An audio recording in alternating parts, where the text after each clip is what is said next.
দেহি Russell viper কি I খালাস করছে তোরা সবাই সর সর আমি সকালবেলা ফজরের নামাজ পড়তে যাই না এই রাসেল ভাইপারের ভয়তে তোরা মরে হিনে বলাইছো তাড়াতাড়ি বলা এই খালু এই তাড়াতাড়ি সাতরা রোজা বলান যাইয়েন না খান এই খালু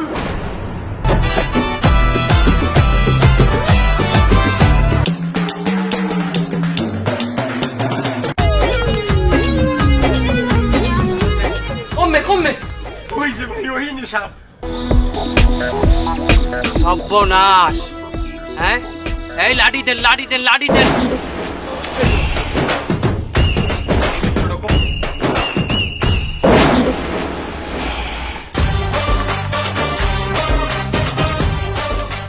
এই দাগের বাইরে কেউ আইবেন না বাইক না মামু মরণ বিনটা বাইক কর মামু আমি বাজাই আরে তুই পারবি না একসাথে বাজাই তুই আমি একসাথে আমি পারমু মামু আমি হিকছি আমি দেখনি তুই যা পারো ওটা বাড়তে বই আমার হুনাইস আমি নিটানটাই হুনবো এটা একসাথে বাজাই তুইবে নাহলে মুখ দিয়ে রক্ত উঠতে মরবি আর রক্ত উঠবে না মামু আপনি দেখেন আমি একসাথে বাজাই আপনি একটু দেখেন বাজা একসাথে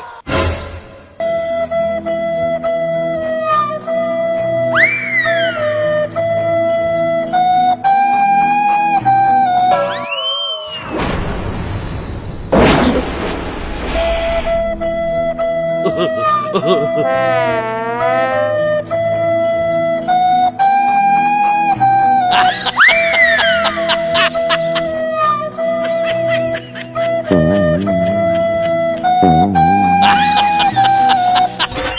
কি মামু এটা কি বাজাও তুই এটা কি বাজাইলি তুই টাইটানিকের বাজনা বাজাও এখানে কি জাহাজ ডুবছে আমি এইটা ইউটিউবে কোনো হিকছি মামু ইউটিউবে কোন টাইটানিক হিককে হাইয়ে বাজাই এ তুই থাম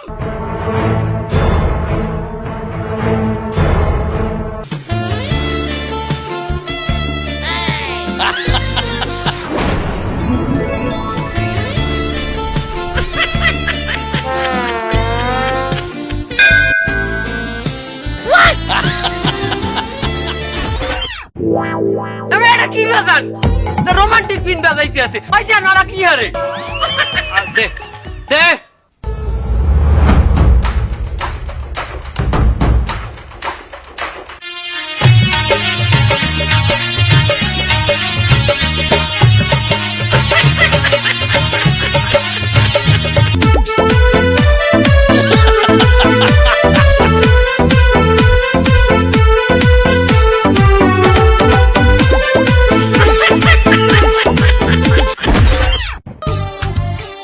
কি বাজাও তুই পিন আমরা কি ব্রেন টিন বুঝি আমাকে কি নাগ নাগানি ভাবছো আমনে কি আমি রাসেল ভাইপার ওলা আর আমনে রাসেল সুইপার ও বাবু বলে ভাই কাগলায় কথা কয় কি জানি বেটা আরে ওনরা তো আধ্যাত্মিক মানুষ অনেক কিছুই দেখতে পায় হয়তো কিছু একটা দেখছে এই কথা কইতে ও হইতে পারে আরে বেটা সবই হইলে বুয়া বেটা সবই হইলে বুয়া মুই জানি না বেটা আরে থামেন এই বিনটিন হালাও বিনটিন আমরা বুঝি না ডিজিটাল আছে এই বাজাও ডিজিটাল বাজাইতে হইবে কারাও এই হাপুরিয়া মংলুরের কোনো সাধারণ হাপুরিয়া মনে করি না বাইক না ডিজিটাল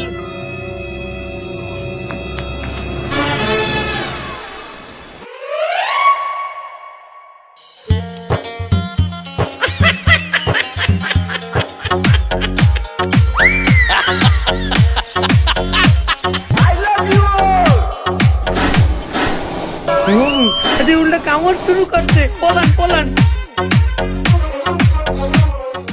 সুপ্রিয় দর্শক মন্ডলী সারা দেশের মানুষ আজ ঠিক মতো নাতি হচ্ছে না খাদি পাচ্ছে না শুধু হচ্ছে না তাদের ভিতরে ছড়িয়ে পড়েছে এক আতঙ্ক কি সেই আতঙ্ক সেই আতঙ্কের নাম হচ্ছে রাচেল ভাইপার শেষ খবর পাওয়া পর্যন্ত রাচেল ভাইপার ঢাকায় অবস্থান করছে এই না না না না আপডেট নিউজ আছে রাসেল ভাইপার এখন অবস্থান করছে পদ্মা সেতুতে কিছুক্ষণ বাদেই পদ্মা সেতু পার হয়ে এসে ঢাকার উদ্দেশ্যে রওনা দেবে আপনারা সবাই সাবধান থাকুন নিরাপদ থাকুন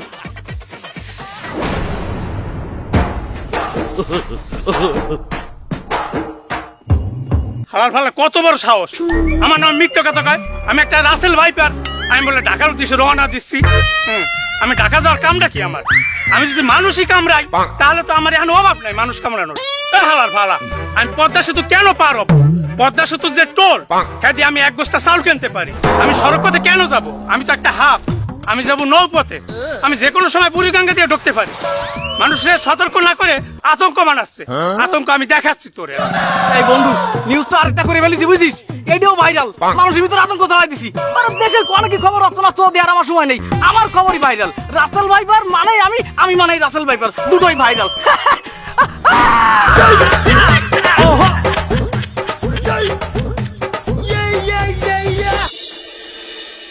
এমিয়া কি হাপে কামড়াইছে আপনি হাফ দেখছেন? না আমি হাফ দেই না, হ্যাঁ আমার সামনে উদ্বুদাই পথে আসুক ফিডেই পথে, এরপর তো আমি লইয়েছি আপনি গো বলাই গিয়ে। এটা কঠিন হাপ। এ হাপের বিষ উঠাইতে অনেক সমস্যা, আমার নিজেরও সমস্যা হয়ে যাবে এনে। আরে ফির তো এক সাপের বিষ উঠাইতে যাইয়া মামু মরণ দেয় লইলে। হ্যাঁ কেমনে?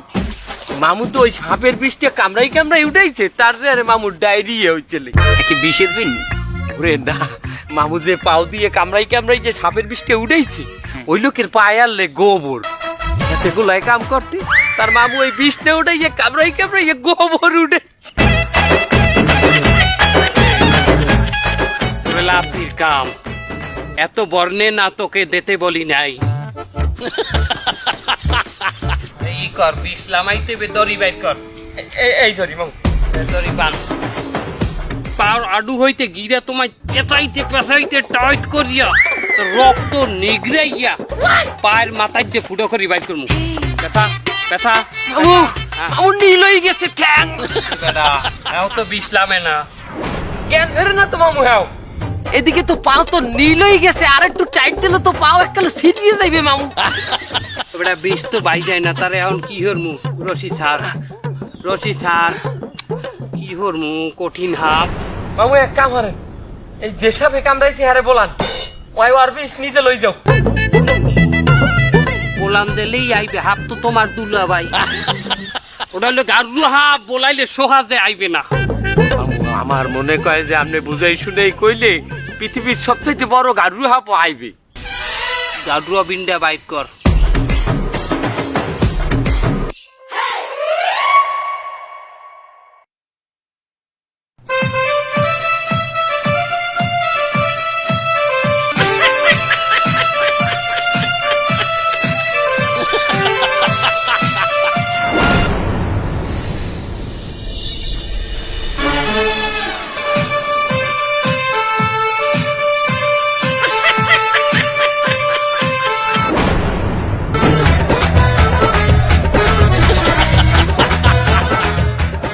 উড়া বিষ উড়া।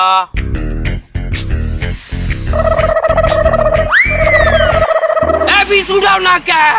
এ হালার, আমি বিষ উড়াবো কেন? আমি কামড়াইছি? তা কেটা কামড়াইছে? দেখো না, এটা 14টা দাঁতের কামড়। এতে কুত্তা কামড়াইছে।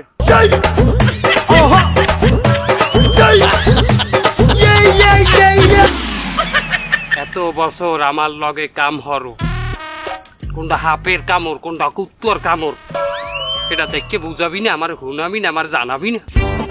মামু আপনি তো লগে আনলেন, আপনি দেখে আমার কথা বাহেস করবি না, মহে মহে কথা কও।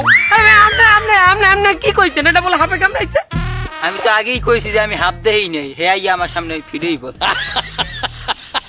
তা তুই হানে বিষ উঠাবি না, কুত্তয় কামড়াইছে, তুই আইছো কে? আমি আইছি কেন? বিন বাজান মারাইছো কি লেগে তোমরা? এর লেগে তো আইছি আমি। তুই কেডা? আমি রাসেল ভাইপার। তাই না, তুমি হানে আইছো কেন? এ হালার ফালা, আমি আইছি আমার দোষের আইতে। একটা পিঁপড়া কামড়াই দিল তো রাসেল ভাইপারের দোষ পড়ে, আর আমরা তখন ভাইরাল হয়ে গেছি। অন্য কেউ কামড়াইলে হ্যাঁ দোষ আমাদের পরে। আর আমরা আইছি একটু ইন্ডিয়া থেকে ঘুরতে, আমরা কেউ কামড়াই? আমাকে ডাকো কেন? তা তুমি ঝামেলা করে ওনার বিদায় করো। তো তুমি যাও। চলে যাম মানে? হালার পালা, আমি চলে যাবো? আমি একটা কামড়াই যাবো, আমার মেজাজ গরম করে দিছিস কিন্তু। সমস্যাটা আমরা করি নাই, আমাকে অয় বলাইছে। এটা অয় অয় ওই দোষ করছে না? তোরে শেষ।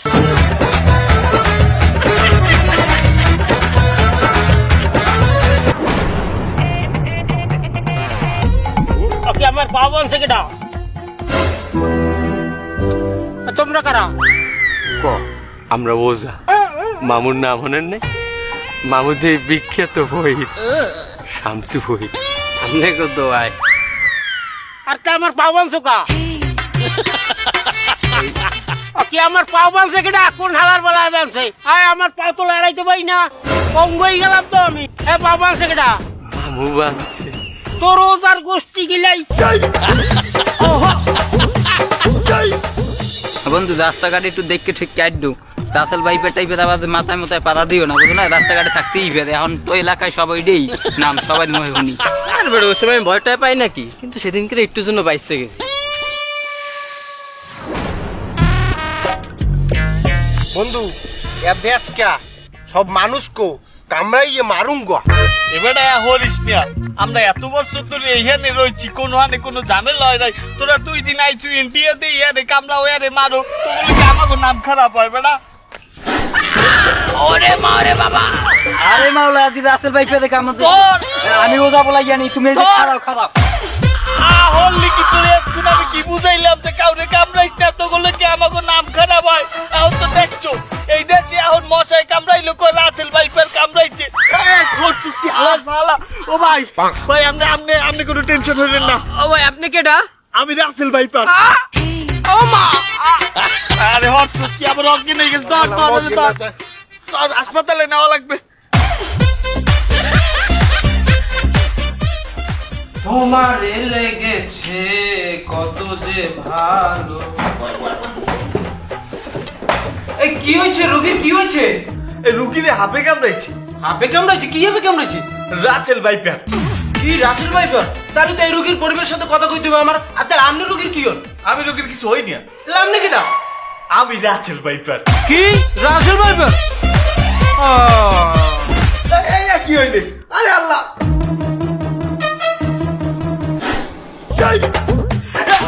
তুই কামড় দিলি কে? তুই একটু আগে রুগীটারে কামড় দিলি, এখন আবার ডাক্তারে কামড় দিবি। তুই আমাকে কি এই দেশে শান্তিতে থাকতে দিবি না? আমি এই দুইটা এনে থাক, তুইও থাক, আমি যাই। এই জন্যই সাপে কাটতে কখনো সাপ নিয়ে হাসপাতালে যাবেন না, নয়তো ডাক্তারেরও একই অবস্থা হবে।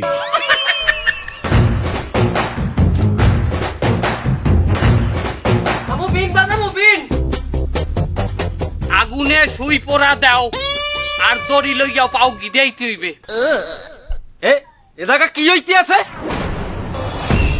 একটা লোকের সাপে কামড়াইলে আরে লইয়া যাওয়া লাগে সদর হাসপাতালে, আর তোমরা মেয়া ভাওতাবাজি পাইছো না? তোমরা এই জায়গা বইয়ে ওজালি শুরু করিয়ে দিছো। আরে তোরে একটা কথা কই, তুই একটা কিছু ইলি খালি ওজা বলাই লই যাওয়াই কয়টা পাও তোরে? তোরে কয়টা করিয়ে দেয়? কাকু মধ্যে 100 টাকা দিয়ে দেয়। আরে মিয়া তোমরা কি করতেছ গুলা? কি উজালি শুরু করছো? কি ভাওতাবাজি পাইছো? কি হইছে কি? ওজার কাজ ডাক্তারে পারে? তোমার সদর হাসপাতালে ডাক্তার কি এই বিষ নামাইতে পারবে? ওরে মাউগর ফোরা খারাই তোকে দেখাইতেছি আজকে ওজালি খারা।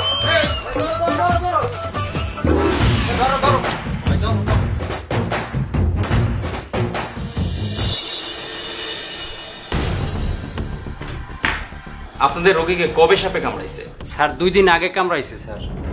2 দিন আগে সাপে কামড়াইছে, আর আপনারা আজকে নিয়ে আসছেন? কি করছেন এই 2 দিন?